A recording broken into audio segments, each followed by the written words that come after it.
साथियों नमस्कार, जय हिंद। कैसे हो आप सभी लोग? उम्मीद करता हूं कि आप अच्छे हैं, मस्त हैं, स्वस्थ हैं और आप अपनी पढ़ाई को निरंतर जारी रख पा रहे हैं। देखिएगा, आज अपना चल रहा है सपना रीट का वादा जीत का के अंदर डे नंबर 16। आइएगा प्रारंभ करते हैं।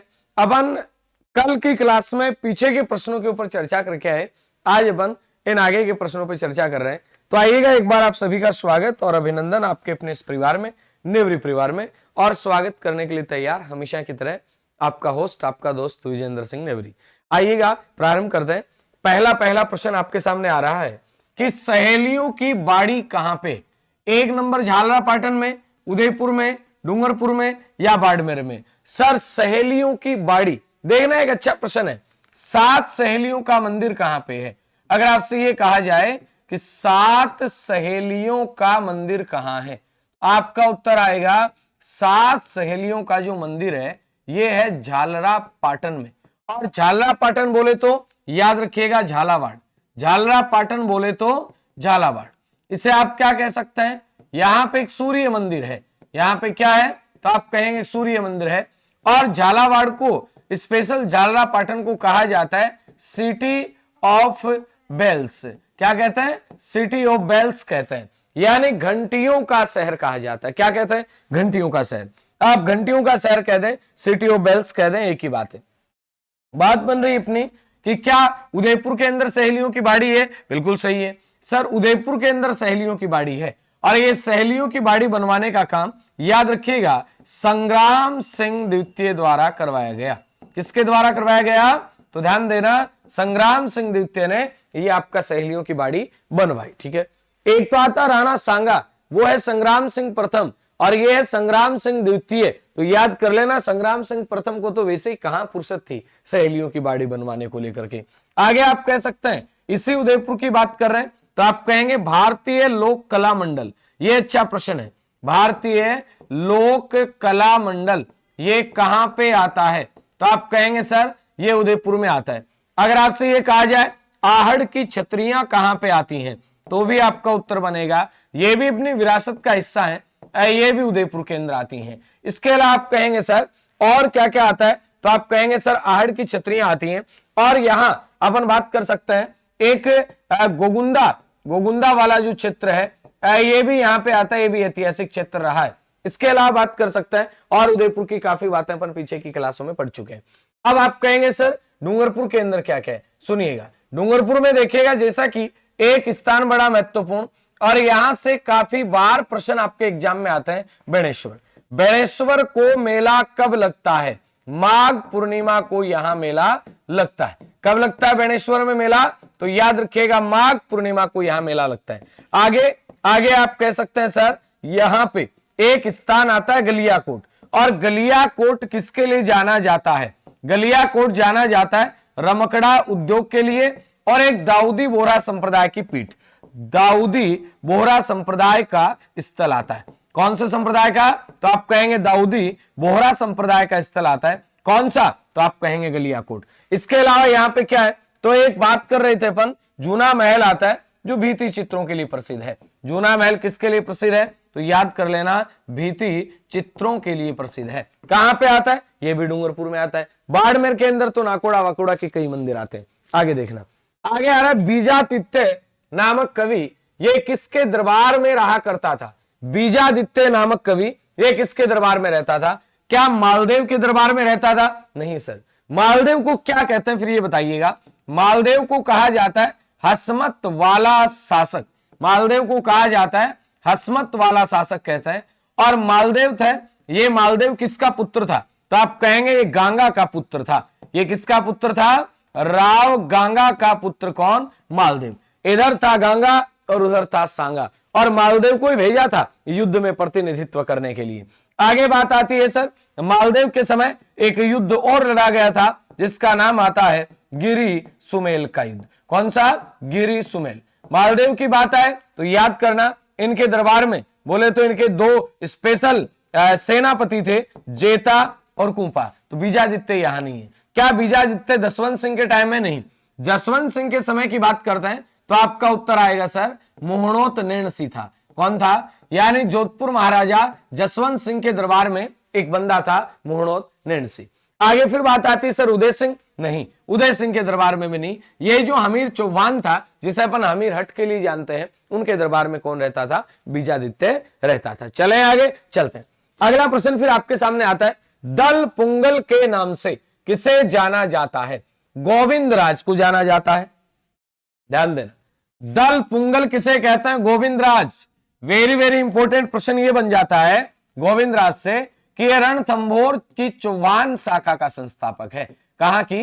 तो याद रखिएगा, रणथंभौर की चौहान शाखा का संस्थापक कौन है भाई साहब? तो आप कहेंगे गोविंदराज चौहान। आगे आती राणा हमीर।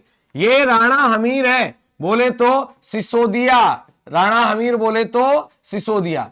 और इनकी जो उपाधि है ये आती है विषम घाटी पंचानन। क्या आती है? विषम घाटी पंचानन। विषम घाटी पंचानन के नाम से किसे जानते हैं? राणा हमीर को जानते हैं, हमीर सिसोदिया। आप कई बार राणा हमीर में और हमीरदेव चौहान में कंफ्यूज हो जाते, नहीं होना। दल पुंगल के नाम से तो पृथ्वीराज चौहान को जाना जाता है। पृथ्वीराज चौहान बोले तो तृतीय, पृथ्वीराज चौहान तृतीय। इन्हें कहा जाता राय पिथौरा। इन्हें क्या कहते हैं? तो याद रखिएगा राय पिथौरा। हमीरदेव चौहान की बात आती है तो ये किसके लिए जाने जाते हैं? तो आप एक ही लाइन याद करें, ये हमीर हट के लिए जाने जाते हैं। किसके लिए? हमीर हट के लिए।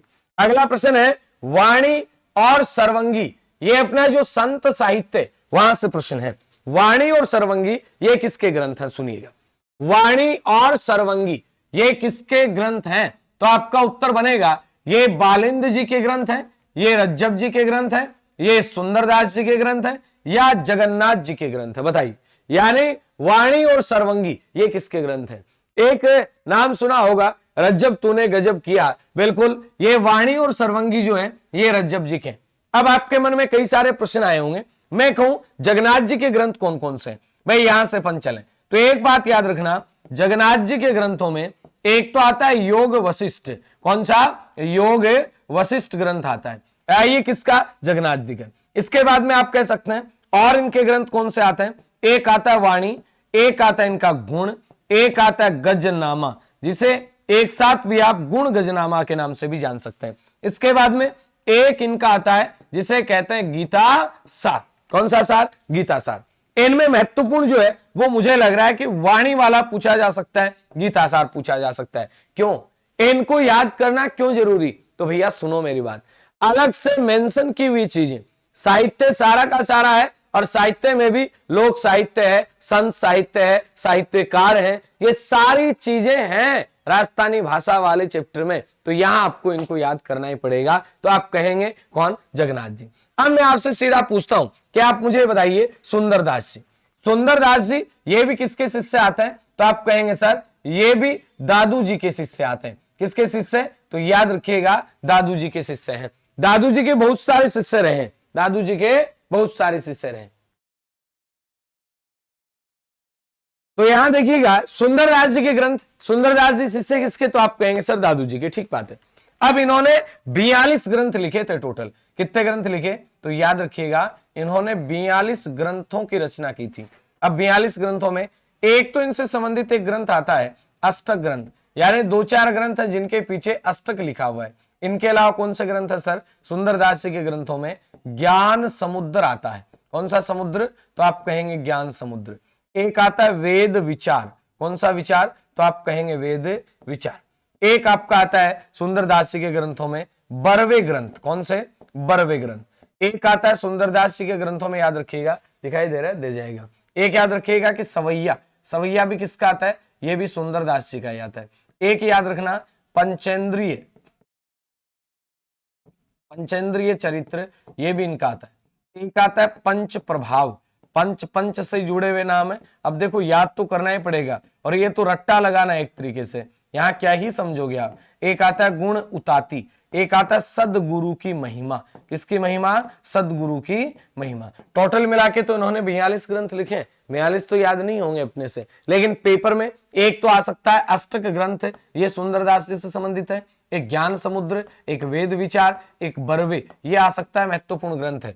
इसके बाद में संत साहित्य में बात कर रहे हैं तो बालिंद जी आते हैं। ये भी सुंदरदास जी की शिष्य परंपरा में आए। इन्होंने 16 ग्रंथ लिखे हैं। इन्होंने कितने ग्रंथ लिखे हैं? 16 ग्रंथ इन्होंने लिखे।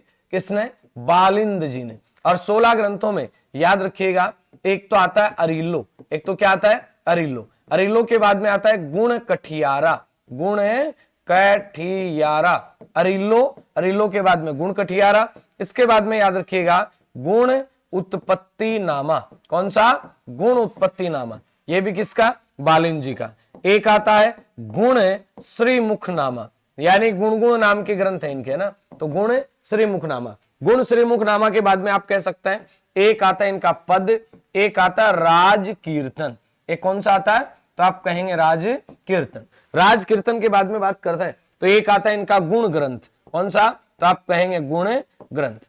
इसके बाद में आप बात करें और कौन कौन से है, और भी बहुत सारे आ जाएंगे आने को तो, लेकिन इतने आप याद कर पाएंगे तो काफी हो जाएंगे। एक बार रिपीट कर लेते हैं अपन। इनके बालिंद जी के ग्रंथों में अरिल्लो है, गुण कठियारा, गुण उत्पत्ति नामा, गुण श्रीमुख नामा, पदम पद है, राज कीर्तन है, गुण ग्रंथ है। पद तो वैसे कईयों ने लिखे हैं, गरीबदास जी ने पद लिखे हैं, साखी लिखी है, और भी बहुत सारे ग्रंथ लिखे हैं। चलें आगे चलते हैं।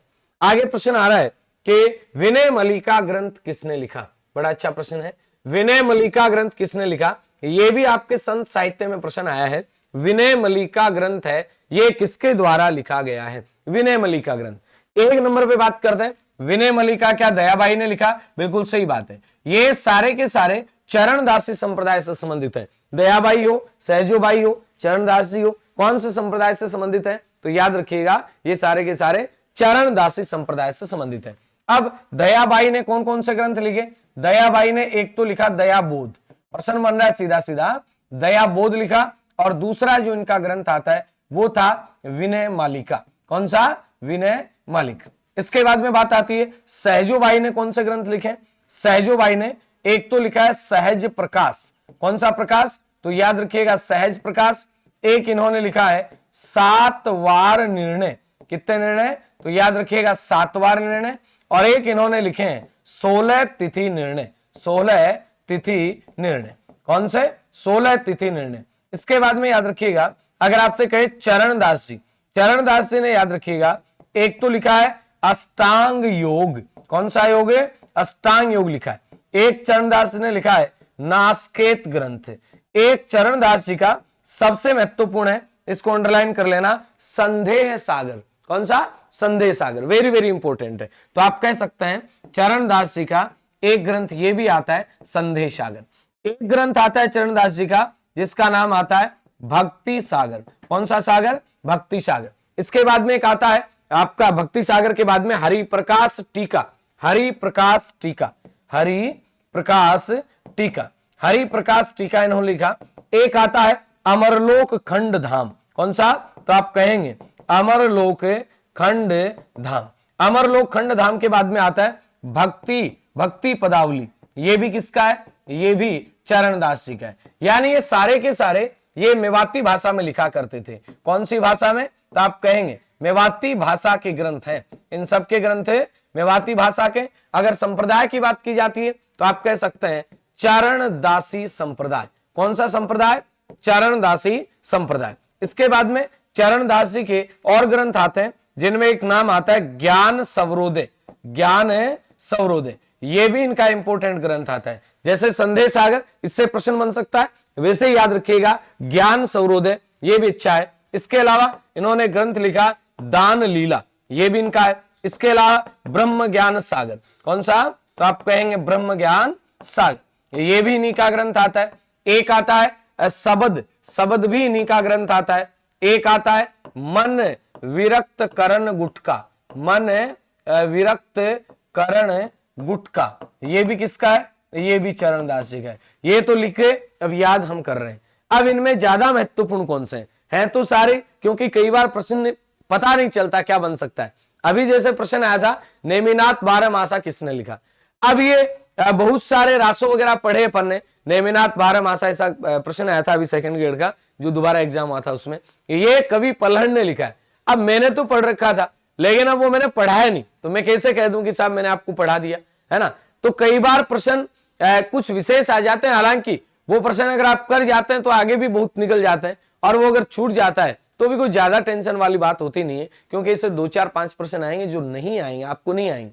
भाई ये बात अलग है, कई कहते हैं साहब मेरी किताब में से आए, बिल्कुल आपकी बात सहमत है, लेकिन किताब में इतना मैटर याद कैसे, उसमें से मलाई कैसे निकाल के लाए, है ना, ये महत्वपूर्ण बात है। तो इनमें भी याद रखिएगा, जैसे एक तो ये सहज प्रकाश है, काफी बार आया हुआ प्रश्न है, दयाबोध है, ये आया हुआ प्रश्न है, संदेह सागर है, ज्ञान सवरोध है, ये इंपॉर्टेंट आ सकता है, बाकी तो सारे फिर है। चलें आगे चलते हैं। अगला प्रश्न आता है, निम्नलिखित में से कौन सा चरण दास जी का नहीं है। चरण दास जी ने देखो अष्टांग योग लिखा, बिल्कुल लिखा। चरण दास जी ने राम भाला लिखा, बिल्कुल लिखा। चरण दास जी ने ज्ञान सौरोदय लिखा, लेकिन चरण दास जी ने दया बोध नहीं लिखा। कौन सा? दया बोध नहीं लिखा। ये तो सीधा दिख रहा है, बाकी मान लो अपने को नहीं भी आते, इन दो के अपन चर्चा करके आए, आइए मान लो अपने को नहीं आता कि, लेकिन दयाबोध का पता तो है ना, दयाबोध तो दयाबाई का ही आएगा, दयाबोध तो किसका आएगा? दयाबाई का। आगे फिर प्रश्न बना कि जलम झूलरो, ध्यान देने भाई, प्रश्न है जलम झूलरो सिद्धजी रो सिरलो को और सिंभू दड़ो का संबंध किससे है? बताओ इनका संबंध किससे है? कौन से संप्रदाय से? क्या राम सनई से है? राम सनई संप्रदाय की 4 पीठ आती है राजस्थान में, बताओ कहां कहां आती है, कमेंट करके भी के भी। एक नंबर पे आप कहेंगे राम सनई संप्रदाय में एक संत का नाम आता रामदास, और रामदास जी ने बहुत सारे ग्रंथ लिखे, जैसे कि बात करें एक इन्होंने लिखा गुरु महिमा। कौन सा? गुरु महिमा। एक इन्होंने लिखा फिर भक्तमाला। कौन सी? भक्तमाला। एक इन्होंने लिखा आपका कौन सा? तो आप कहेंगे चेतावनी। कौन सा? चेतावनी। चेतावनी के बाद में फिर आगे बात करते हैं, तो याद रखिएगा इन्होंने एक ग्रंथ लिखा जिसका नाम आता है अंगबद्ध। क्या आता है? अंगबद्ध। इसके बाद में इन्होंने एक ग्रंथ लिखा जिसका नाम था अनुभव वाणी। क्या नाम था? अनुभव वाणी। ये भी रामदास के हैं। इसके बाद जैसे ही आप बात करते हैं, तो यहां एक बात और याद रखना, अगर रामसनई संप्रदाय में आपसे ये पूछा जाता है कि दयाल दास की कौन सी है, तो आप कहेंगे सर ये करुण सागर है। कौन सा सागर? करुण सागर। आपसे पूछा जाए संत दरियावजी भी महत्वपूर्ण रहे, दरियावजी जिनकी रैन शाखा के संस्थापक रहे, इनका आता है वाणी। क्या आता है इनका? वाणी आता है। इसके बाद में और वैसे बहुत सारे हैं, लेकिन इतना याद रखिएगा। आगे बिश्नोई से संबंधित तो क्या ही बात करेंगे, तो यह किसका? तो आप कहेंगे जसनाथ जी का। दादू जी ने भी वैसे लिखे, दादू जीरा दुहा है, दादू वाणी है ना, ये ढूंढाड़ी भाषा में रचा गया साहित्य है दादू वाणी। दादू जीरा दुहा, दादू वाणी, ये कौन सी भाषा में लिखे गए थे? तो याद रखिएगा ढूंढाड़ी। कौन सी भाषा में? ढूंढाड़ी में। एक इनका ग्रंथ और आता है काया बेली, यानी शरीर को लेकर के ग्रंथ लिखा गया। दादू जीरा दुहा, दादू वाणी, काया बेली, ये किसके हैं? संत दादू जी के। कौन सी भाषा में? तो याद कर लेना ढूंढाड़ी भाषा में। एक बार सारे के सारे जो साथी हैं ये सेशन को लाइक कर दें, लाइक करने के साथ साथ क्या कर दें? शेयर भी कर दें, और पहली बार अगर आप विजिट कर रहे हैं तो चैनल को सब्सक्राइब भी कर लें।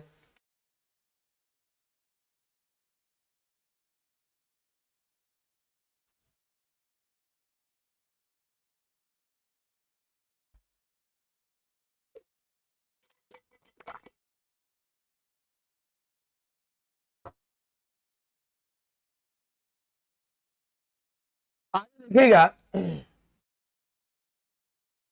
मीराबाई की रचना नहीं है।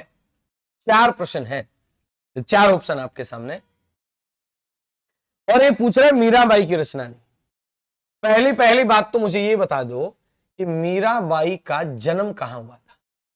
मीराबाई का जन्म अगर आपसे पूछा जाए तो आप कहेंगे सर इनका जन्म हुआ कुड़की में। कुड़की बोले तो तत्कालीन मेड़ता में आती थी, लेकिन वर्तमान में पाली में है। आगे याद रखिएगा। एक बात और याद रखना कि जन्म हुआ कब? 1498 ईस्वी में हुआ। इन्हें क्या कहते हैं? इन्हें कहा जाता है राजस्थान की राधा। राजस्थान की राधा। एक बात और ध्यान देना, अगर आपसे ये पूछा जाए राधा नगरी किसे कहते हैं? राधा नगरी प्रतापगढ़ को कहते हैं। राधा नगरी किसे कहा जाता है? तो याद रखिएगा प्रतापगढ़ को। इनका जन्म हुआ कहां? तो आप कह रहे हैं सर कुड़की के अंदर हुआ। इसके बाद में प्रश्न बने इनके पिता का नाम क्या था? इनके पिता का नाम था रतन सिंह। इनके पिता का नाम क्या था? रतन सिंह था। इनके दादा का नाम क्या था? दूदाजी। इनके दादा का नाम क्या था? दूदाजी। इनके पति का नाम क्या था? तो आप कहेंगे इनके पति का नाम था भोजराज। और भोजराज है ये किसके पुत्र थे? तो ध्यान देना, ये सांगा के पुत्र थे। ये किसके पुत्र थे? सांगा के पुत्र थे भोजराज। आगे फिर बात कर सकते हैं आप। आपसे प्रश्न ये बने कि इन्होंने अपना समय जो है ये कहां बिताया? तो याद रखिएगा ये वृंदावन भी गई हैं, वृंदावन।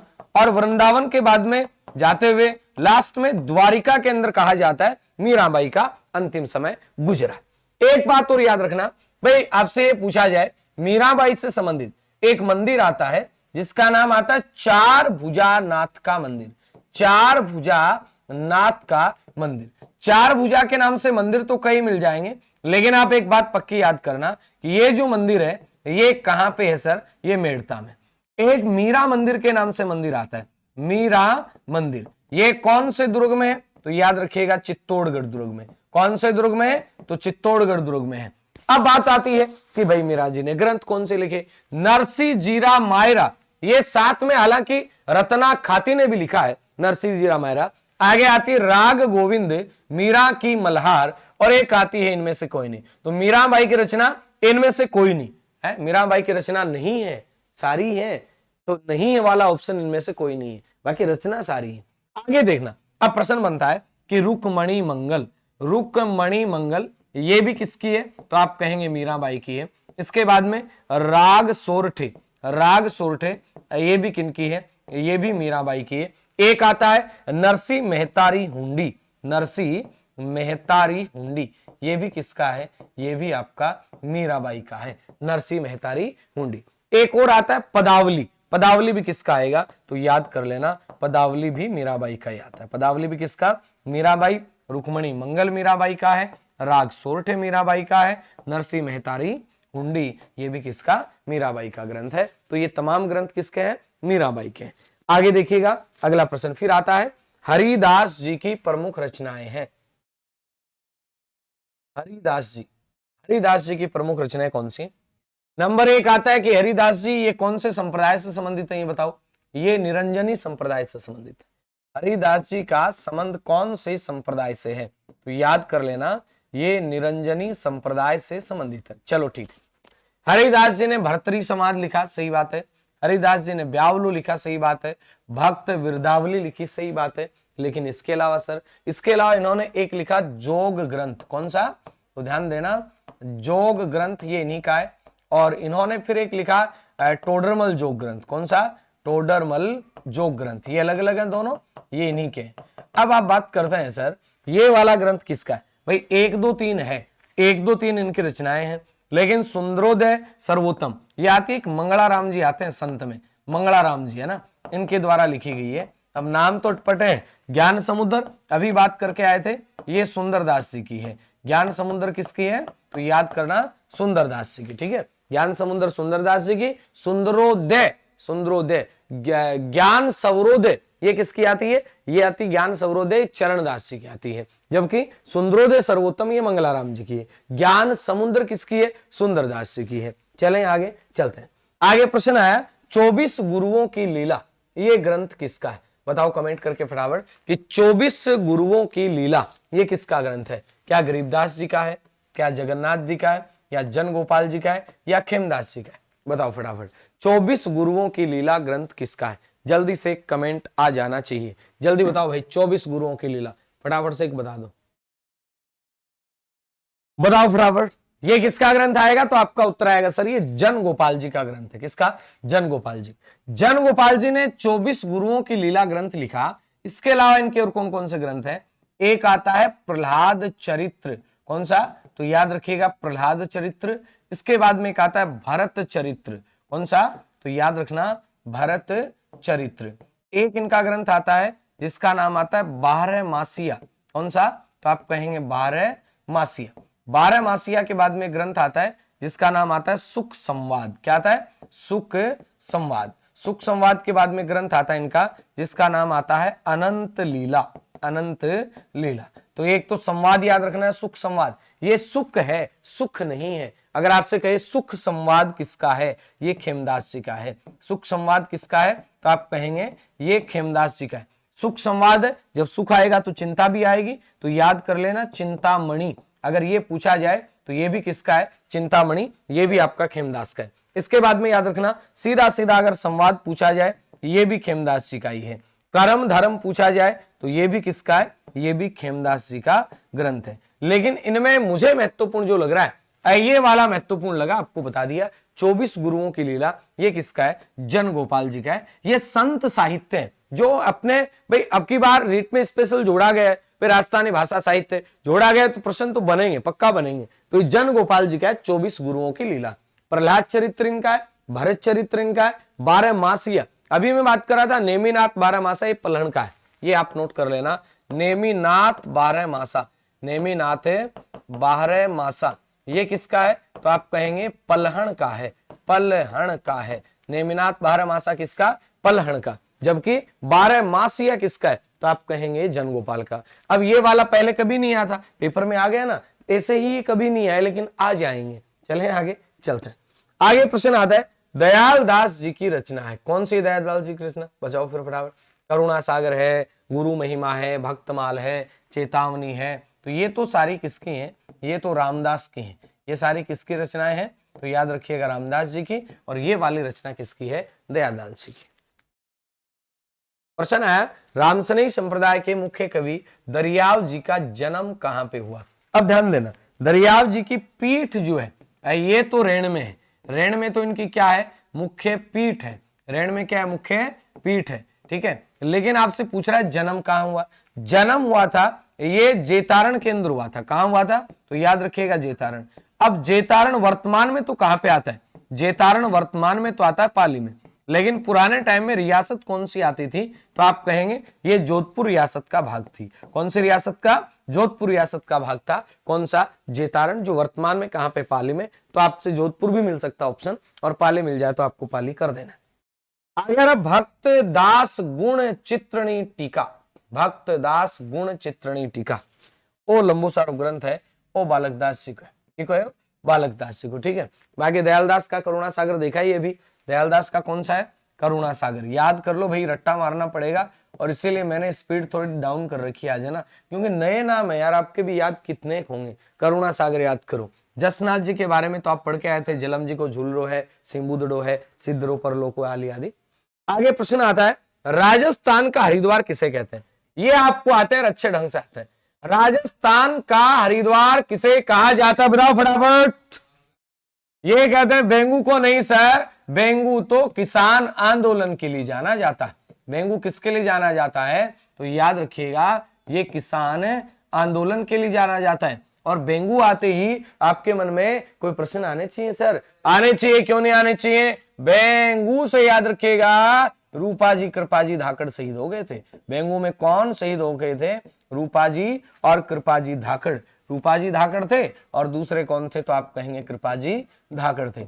बेंगू का नेतृत्व किसने किया था, सर बेंगू का नेतृत्व ये रामनारायण चौधरी ने किया था। राम नारायण चौधरी, इन्होंने क्या किया, बेंगू किसान आंदोलन का नेतृत्व किया। तो मातृकुंडिया बिल्कुल सही बात है। मातृकुंडिया है कहां पे सर, बेंगू कहां पे, ये भी कमेंट करके बताओ मुझे। चित्तौड़गढ़ में मातृकुंडिया। और मातृकुंडिया में एक बात और याद रखनी है आपको, यहां पे सीधा सीधा लक्ष्मण झूला बड़ा प्रसिद्ध है यहाँ का। कौन सा झूला, तो आप कहेंगे लक्ष्मण झूला प्रसिद्ध है। अब आप कह रहे हैं सर मांगरोल, ये भी कहां पे मांगरोल, ये भी चित्तौड़गढ़ में आता है। कपासन कहां पे आता है, ये भी चित्तौड़ में आता है। यानी सारे स्थान इसका मतलब ये चित्तौड़ के हैं, बिल्कुल चित्तौड़ के हैं। और आप जानते हैं सर, चित्तौड़ को राजस्थान का गौरव कहा जाता है। चित्तौड़ को क्या कहते हैं, तो याद रखिएगा चित्तौड़ को राजस्थान का गौरव कहते हैं। चित्तौड़ को मालवा का प्रवेश द्वार कहते हैं, मालवा का प्रवेश द्वार, ये भी चित्तौड़ को कहा जाता है। इसके बाद में याद रखिएगा चित्तौड़गढ़ को कहा जाता है सीमेंट नगरी, क्योंकि सीमेंट का सर्वाधिक उत्पादन होता है चित्तौड़ में। चित्तौड़गढ़ को कहा जाता है याद रखिएगा शक्ति भक्ति की नगरी। चित्तौड़गढ़ को कहा जाता है शक्ति भक्ति की नगरी, शक्ति भक्ति की नगरी कहा जाता है चित्तौड़गढ़ को। चित्तौड़गढ़ के अंदर और क्या है सर, तो चित्तौड़गढ़ का जो मांगरोल है वहां आपको सीधा कपासण याद रखो। चित्तौड़गढ़ के कपासण में आप याद रखेंगे परशुराम जी का पेनोरमा है। इसका तो आप कहेंगे परशुराम जी का पेनोरमा, परशुराम जी का पेनोरमा, परशुराम जी का पेनोरमा। ये कहां पे है, ये है कपासन में। और ये कपासन चित्तौड़ के अंदर परशुराम जी का पेनोरमा ये कब बना, तो आपका उत्तर आएगा 2018 में। चित्तौड़गढ़ में एक आता है आकोला, और आकोला की क्या है, तो आप कहेंगे आकोला का दाबू प्रिंट बड़ा प्रसिद्ध है। कौन सा, दाबू प्रिंट। चित्तौड़गढ़ में एक स्थान और आता है सर बस्सी। बस्सी किसके लिए जाना जाता है, बस्सी जाना जाता है काष्ठ कला के लिए। बस्सी जाना जाता है किसके लिए, काष्ठ कला के लिए। चित्तौड़गढ़ में एक स्थान और आता है सर रावत भाटा, और रावत भाटा क्या है, तो आप कहेंगे सर ये अणु नगरी है। रावत भाटा क्या है, अणु नगरी के नाम से जाना जाता है। ठीक है, चलें आगे चलते हैं, अगले प्रश्न की ओर बढ़ते हैं। प्रश्न क्या है, राज्य में प्रथम ग्राम न्यायालय की स्थापना कहां हुई। पहला ग्राम न्यायालय ये कहां पे खोला गया। अगर चोटन की बात करते हैं तो चोटन कहां पे आता है, चोटन तो बाड़मेर में आता है। और बाड़मेर का जो चोटन है आप सीधा सा याद कर लेना, ये किसके लिए जाना जाता है, ये जाना जाता है गोंद के लिए। और चोटन की बात चल रही है तो आप एक बात और याद कर लेना, सुइया का मेला, सुइया का मेला ये चोटन में लगता है। और इसे कहा जाता है मारवाड़ का कुंभ कह दो, मारवाड़ का अर्ध कुंभ कह दो, मारवाड़ का अर्ध कुंभ भी इसे कहा जाता है। इसे मरु कुंभ भी कहा जाता है, मरुस्थल का कुंभ इसे कहा जाता है। इसके बाद में याद रखिएगा इसी चोटन में आप एक बात और कर सकते हैं, विरात्रा माता का मंदिर है चोटन बाड़मेर में। यहाँ पे क्या है, विरात्रा माता का मंदिर। अगर आसिंद की बात करते हैं, आसिंद कहां पे आता है सर, तो आप कहेंगे भीलवाड़ा में आता है। आसिंद कहां पे आता है, तो आप कहेंगे भीलवाड़ा। और भीलवाड़ा की बात चल रही है तो एक बात और याद रखना, भीलवाड़ा के अंदर आप कहेंगे आसिंद में क्या है, आसिंद में सवाई भोज का मंदिर है, आसिंद में सवाई भोज का मंदिर है। आसिंद की बात कर रहे हैं तो याद करना देव नारायण जी का मंदिर है, देव नारायण जी, देव नारायण जी का मंदिर है। एक बात और याद रखना, अभी यहां हाल ही में प्रधानमंत्री आए, कौन सी जगह आए थे, मालासेरी डूंगरी, मालासेरी डूंगरी यहां पे प्रधानमंत्री आके गए।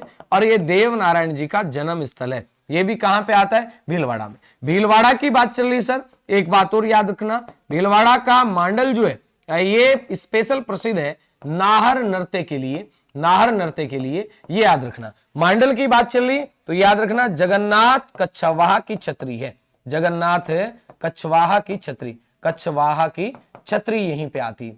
इसी जगह बात कर रहे हैं अपन भीलवाड़ा में, एक आता है बागोर, बागोर भी कहां पे आता है, भीलवाड़ा में आता है। बागोर की बात करें तो याद रखना ये एक सभ्यता स्थल है, ये भी विरासत का हिस्सा अपना सभ्यता स्थल। बागोर कौन सी नदी के किनारे, तो आप कहेंगे सर बागोर कोठारी नदी के किनारे है। कौन सी नदी के किनारे, कोठारी नदी के किनारे। सर कोठारी नदी पे एक बांध भी बना हुआ है, कौन सा बांध बना हुआ है, तो आप कहेंगे सर मेजा बांध बना हुआ है, मेजा बांध बना हुआ है। तो मेज नदी भी आती है। ऐसे तो सर प्रश्न निकालते जाओगे, हाँ निकालते जाएंगे, क्या दिक्कत आती है। आप कहिएगा अब बस्सी, राज्य में पहला ग्राम न्यायालय ये बस्सी। देखो बस्सी दो जगह, एक तो आती है बस्सी जयपुर में और एक आती है बस्सी चित्तौड़गढ़ में।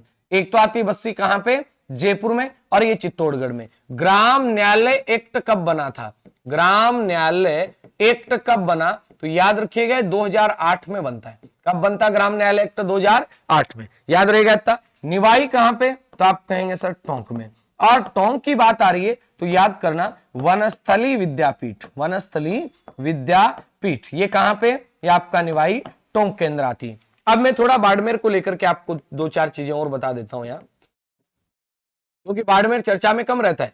एक तो याद करना तिलवाड़ा, तिलवाड़ा में क्या याद करोगे, मल्लीनाथ जी का स्थान है, मल्लीनाथ जी से संबंधित है तिलवाड़ा।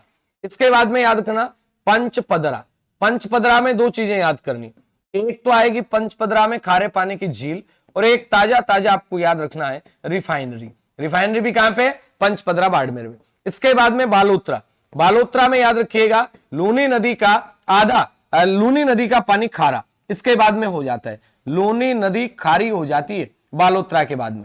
और बालोतरा में बाढ़ भी आ जाती है। बाढ़ कब आएगी बालोतरा में, यानी जब अजमेर की नाग पहाड़ में वर्षा होगी, बाढ़ कहां पे आएगी? बालोतरा में। क्यों? हनुमानगढ़ जंक्शन और बालोतरा ये दोनों नदी तल के पेटे से नीचे, ये दोनों नदी तल के पेटे से नीचे। आगे देखिएगा, बालोतरा के बाद में सर और क्या आएगा? नाकोड़ा। नाकोड़ा याद रखिएगा, ये जाना जाता है जैन मंदिरों के लिए। किसके लिए जाना जाता है नाकोड़ा? तो आपका उत्तर आएगा जैन मंदिरों के लिए। और यहीं पे आप याद रखिएगा, इसे मेवा नगर के नाम से भी जानते हैं। मेवा नगर का मतलब आप कहेंगे मेवों के लिए प्रसिद्ध नहीं है, ये जैन मंदिर के लिए। इसके बाद में आता है गुढ़ा मालानी। गुढ़ा मालानी ये आपका स्पेशल आपके घोड़े होते हैं यहाँ पे गुढ़ा मालानी क्षेत्र में। और साथ में इस वाले बेल्ट में पेट्रोलियम भी आपको मिल जाएगा, पेट्रोलियम भी मिल जाएगा। इसके बाद में आप बात करते हैं सर किराड़ू। किराड़ू भी कहां पे आता है? किराड़ू भी बाड़मेर में आता है। किराड़ू भी कहां पे आता है सर? ये भी बाड़मेर में आता है। और किराड़ू को क्या कहते हैं? ये राजस्थान का खजुराहो कहते हैं।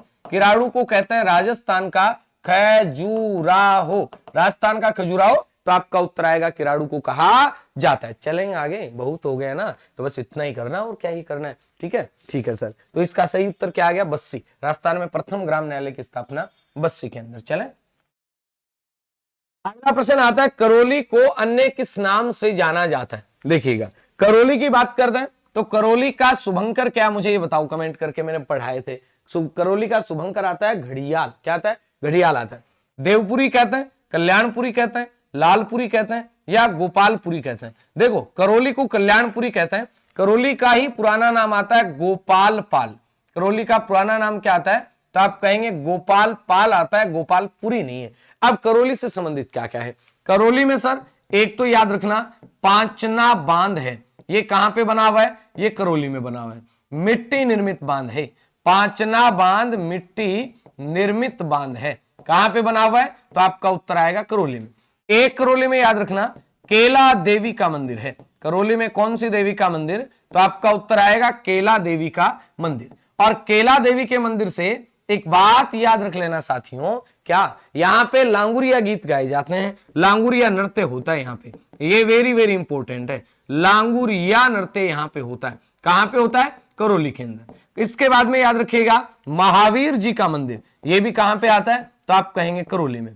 महावीर जी का मंदिर, महावीर जी का मंदिर ये भी अपनी विरासत का हिस्सा है, ये भी करौली में आता है। एक आता है त्रिभुवनगढ़। त्रिभुवनगढ़ ये भी कहां पे आता है? तो याद रखिएगा ये भी करौली में आता है। तो करौली के 5-4 चीजें आपको पक्की याद हो जानी चाहिए। आगे फिर प्रश्न बना, राजस्थान के उच्च न्यायालय की मुख्य पीठ, मुख्य पीठ पूछ रहा है, ये खंडपीठ नहीं पूछ रहा। अगर ये पूछता खंडपीठ कहां पे है, तो आपका उत्तर आता सर खंड जो पीठ है वो आपका जयपुर में है। लेकिन मुख्य पीठ पूछ रहा है तो कहां पे है? जोधपुर में। मुख्य पीठ कहां पे है? जोधपुर के अंदर। चलें आगे चलते हैं। राजस्थान के किस क्षेत्र में जयपुर शहर स्थित है? अब बताओ, ये कोई बताने की बात है? जयपुर शहर कहां पे है? हाड़ौती में है क्या? हाड़ौती के अंदर तो सर कोटा, बारा, बूंदी, झालावाड़। कोटा, बारा, बूंदी, झालावाड़। तो जयपुर कहां पे आएगा? ढूंढाड़ वाले बेल्ट में।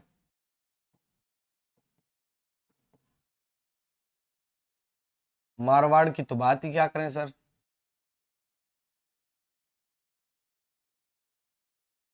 जोधपुर मुख्य है, बाकी पाली भी है, नागौर भी है,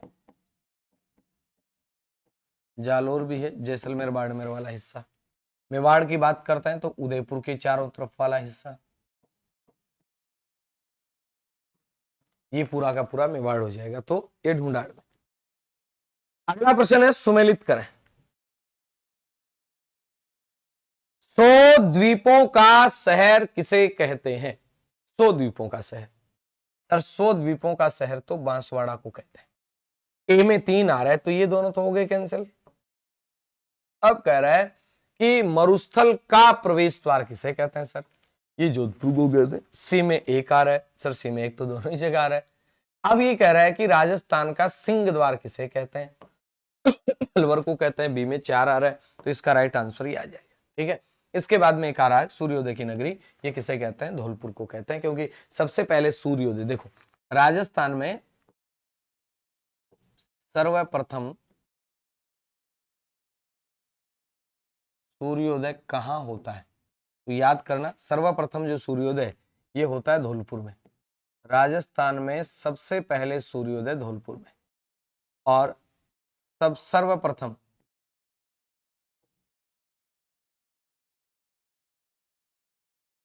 सूर्यास्त भी कहां पे होता है? धौलपुर। बताओ फिर धौलपुर की एक प्रसिद्ध चीज बता दो, धौलपुर के अंदर क्या विशेष है? धौलपुर में एक निहाल टावर है। कौन सा टावर? निहाल टावर, ठीक है। और भी है काफी सारी चीजें हैं, लेकिन ये अचानक से ध्यान में आ गया। मूसी महारानी की छतरी कहां स्थित है? बताइए कमेंट करके, मूसी महारानी की छतरी कहां पे? हाँ भाई, फटाफट एक बार सेशन को लाइक कर दो, शेयर कर दो और अपने सभी साथियों तक पहुंचा दो, समझ रहे हो ना?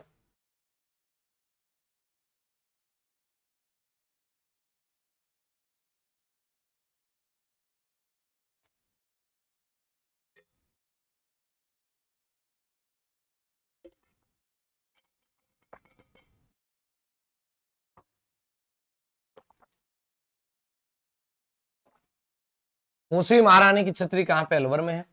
ये क्या हुआ? बिल्कुल सर, अलवर के अंदर है मूसी महारानी की छतरी।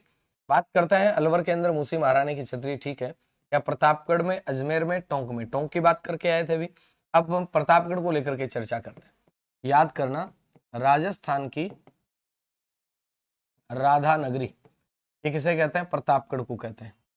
प्रतापगढ़ को कांठल का शहर भी कहते हैं, किनारे का है। प्रतापगढ़ का प्राचीन नाम देवलिया भी मिलता है, प्राचीन नाम देवलिया। प्रतापगढ़ में याद रखना जाखम बांध आता है,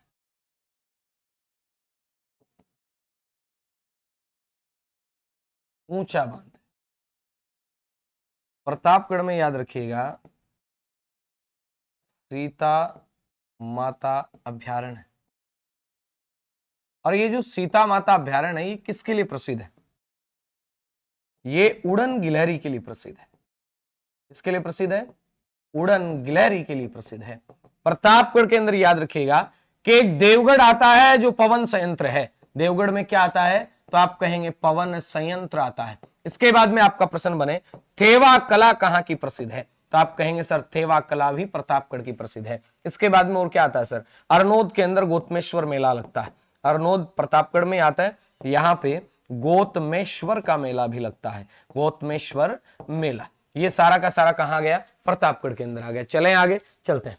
अगला आता है कि चांद बावड़ी कहां पे? बताओ फिर, चांद बावड़ी क्या तिलवाड़ा में आती है, आमेर में आती है, सीकर में आती है, आभानेरी में आती है? बताओ फिर कहां पे आती है? चांद बावड़ी की बात कर रहे हैं। देखो, जहां जहां चांद बावड़ी आएगी वहां वहां दोसा आ जाएगा। असर दोसा में कहां पे है? दोसा का एक ही ऑप्शन है, आभानेरी, और आभानेरी दोसा में है। अब दोसा में सर क्या क्या है? दोसा में एक तो देखो याद रखो बसवा, ये बड़ा प्रसिद्ध स्थल है, और ये सांगा की क्या बनी हुई है? सांगा की छतरी बनी हुई है। कहां पे बनी हुई है? बसवा में। एक आता है हर्षद माता का मंदिर, हर्षद माता का मंदिर, ये भी कहां पे आता है सर? ये भी दोसा के अंदर आता है। एक बात ध्यान रखना, हर्ष का मंदिर है। अगर आपसे हर्ष का मंदिर पूछे तो आपका उत्तर क्या बनेगा? हर्ष का जो मंदिर है ये सीकर में है, लेकिन हर्षद माता का मंदिर पूछे तो कहां पे है? आपका उत्तर बनेगा हर्षद माता का मंदिर, ये आपका कहां पे? ये दोसा में। एक बात और आती है लाल सोट, लाल सोट की बात कर रहे हैं अपन, ये कहां पे? दोसा में। और ये हेला ख्याल यहां का बड़ा प्रसिद्ध है। कौन सा ख्याल? तो आप कहेंगे हेला ख्याल यहां का बड़ा प्रसिद्ध है। और एक आता है, और भी काफी बातें, इतनी का याद कर लो। चलें आगे चलते हैं। पटवों की हवेली का निर्माता कौन है? पटवों की हवेली कहां पे है? पहले तो ये बताओ। दीवान नथमल है, दीवान सालिम सिंह है, गुलाब चंद पटवा है। तो आपका उत्तर आएगा गुलाब चंद पटवा। जैसलमेर में है ना पटवों की हवेली। आगे याद रखिएगा दाऊदी बोहरा संप्रदाय का प्रमुख स्थल कौन सा है? दाऊदी बोहरा संप्रदाय का, क्या बसवा है? नहीं, बसवा नहीं है। क्या गलियाकोट है? बिल्कुल सही बात है। गलियाकोट आता कहां पे है? तो अपन बात कर चुके हैं पहले भी, गलियाकोट डूंगरपुर में आता है। और ये किसके लिए जाना जाता है? तो याद कर लेना, ये रमकड़ा उद्योग के लिए जाना जाता है। किसके लिए? रमकड़ा उद्योग। और गलियाकोट में अपन जिस बोहरा संप्रदाय की बात कर रहे हैं वहां पे एक मजार आपसे पूछी जा सकती है, सैयद फखरुद्दीन की मजार। किसकी मजार? तो याद रखिएगा सैयद फखरुद्दीन की मजार कहां पे आती है? गलियाकोट डूंगरपुर में आती है। आगे प्रश्न आता है 1444 खंभों का मंदिर कहां पे बना हुआ है? क्या है? सोजत में बना हुआ है। सोजत के अंदर सर मंदिर नहीं बना है। सोजत की बात कर रहे हैं तो यहाँ की मेहंदी बड़ी प्रसिद्ध है। सोजत की मेहंदी प्रसिद्ध है। और सोजत का किला ये किसने बनवाया था? तो याद कर लेना, यहाँ पे मालदेव ने बनवाया था। किसने बनवाया था? मालदेव ने। अगर ओसियां की बात करते हैं, ओसियां की बात करते हैं, जोधपुर में, राजस्थान की सूर्य नगरी कहते हैं इसको। रणकपुर 1444 खंभों का मंदिर है। और ये है कहां पे? ये सर पाली में। रणकपुर कहां पे आता है? तो आप कहेंगे पाली में। अगला प्रश्न आता है देश की सबसे बड़ी खनिज परियोजना कहां स्थित है? होने को तो ये चारों स्थान नागौर में। अगर मेड़ता की बात करता हूं मैं, तो मेड़ता के अंदर याद रखिएगा, अभी बात कर रहे थे, चार भुजानाथ का मंदिर है। चार भुजानाथ का मंदिर, चार भुजानाथ मंदिर, ये कहां पे आता है सर? ये मेड़ता में आता है। एक बात और याद कर लेना, मेड़ता रोड से मेड़ता सिटी, मेड़ता रोड से मेड़ता सिटी, ये राजस्थान में पहली बार रेल बस चली थी। इन दोनों के बीच में कौन सी बस चली थी? रेल बस, ये इन दोनों के बीच में चली। लाडनू नागौर की बात आती है तो याद रखिएगा यहां जैन संस्थान है लाडनू नागौर के अंदर। इसके बाद में आप कहें रेण में, रेण में बात कर रहे थे सर, दरियाव जी का महत्वपूर्ण स्थान है रेण। तो यहां पे आता है डेगाना, बिल्कुल सही है। डेगाना के अंदर क्या होता है? टंगस्टन होता है। इसके अलावा डेगाना के अलावा आप कह सकते हैं डेगाना है, इसके अलावा रावल पहाड़ी है, भाकरी पहाड़ी है, नाना कराब क्षेत्र पालिका है, आबू रेवदर सिरोही का है, यहाँ पे टंगस्टन होता है। प्रश्न आ रहा है किसे कांठल का ताजमहल कहा गया है? कांठल का ताजमहल क्या काका जी की दरगाह को कहा गया है, या रणकपुर को कहा गया, गोगामेडी को कहा गया, अल्बर्ट हॉल को? अल्बर्ट हॉल तो कहां पे आ जाता है सर? जयपुर में आ जाता है। गोगामेडी कहां जाती है? हनुमानगढ़ के अंदर आ जाती है। रणकपुर के जैन मंदिर कहाँ आते हैं? पाली में। बताओ काका जी की दरगाह कहाँ है जिसे कांठल का ताजमहल कहते हैं, है ना। आगे प्रश्न आ रहा है असंगत चुनिए, आपको गलत कथन है ये चुनना है, फटाफट से देखिएगा। मोलेला ये राजसमंद में आता है, मिट्टी की मूर्तियां बनाने के लिए प्रसिद्ध, बड़ा ठीक है। बाप है देश का प्रथम कोयला आधारित बिजली घर, ठीक है। फलोदी राजस्थान का सर्वाधिक शुष्क स्थान, ठीक है। सांगोद हाड़ा शासकों की छत्रियां यहाँ नहीं बनी हुई है। आगे प्रश्न है मेवाड़ की प्रथम और प्राचीनतम राजधानी कौन सी रही है? प्रथम और प्राचीनतम की बात करें तो आप कहेंगे नागदा रही है। चावंड की बात करें महाराणा प्रताप ने बनाई थी। आगे प्रश्न है सूरतगढ़ में एशिया का सबसे बड़ा कृषि फोरम ये किस देश के सहयोग से स्थापित किया गया है? देखिएगा कनाडा वाला, कनाडा वाला बोल दिया मैंने, जैतसर है, ये किसके सहयोग से स्थापित किया गया था? तो आप कहेंगे कनाडा के सहयोग से। और सूरतगढ़ में जो एशिया का सबसे बड़ा कृषि फॉर्म है ये रूस के सहयोग से स्थापित किया गया। आगे नेक्स्ट प्रश्न आता है अपना, क्या आता है? वनस्थली विद्यापीठ टोंक की स्थापना ये किसके द्वारा की जाती है? तो आपका उत्तर आएगा हीरालाल शास्त्री के द्वारा। किसके द्वारा? हीरालाल शास्त्री। प्रश्न आया कुलधरा भूतिया गांव ये राजस्थान के कौन से जिले में है? तो आपका उत्तर आएगा जैसलमेर में। कुलधरा भूतिया गांव कहां पे? तो याद रखना जैसलमेर में है। और लास्ट प्रश्न आज की क्लास का, मूक रामलीला के लिए प्रसिद्ध कौन है? तो आप कहेंगे नरहड़ की दरगाह, नहीं, ये भी झुंझुनू में सारे स्थान, लेकिन मूक रामलीला के लिए बिसाऊ है, ये आपका बड़ा प्रसिद्ध है। तो आज का सेशन यही था, बाकी समय थोड़ा इजाजत नहीं दे रहा है, मुझे जाना भी है। Okay, bye bye, take care, जय हिंद, जय भारत।